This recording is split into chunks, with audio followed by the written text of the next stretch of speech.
Sa inyo ayan na parang may nagpaparamdam. So 'pag mga gayon mga kadads, ang gawin mo isipin mo na parang disco na lang yan, magsayawan ka.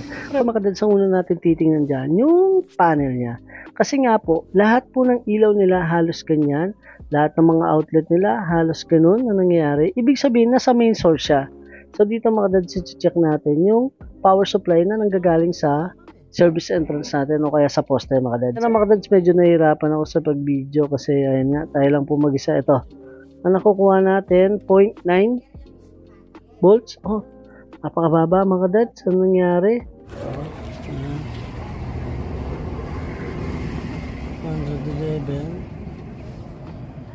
111. This is stable.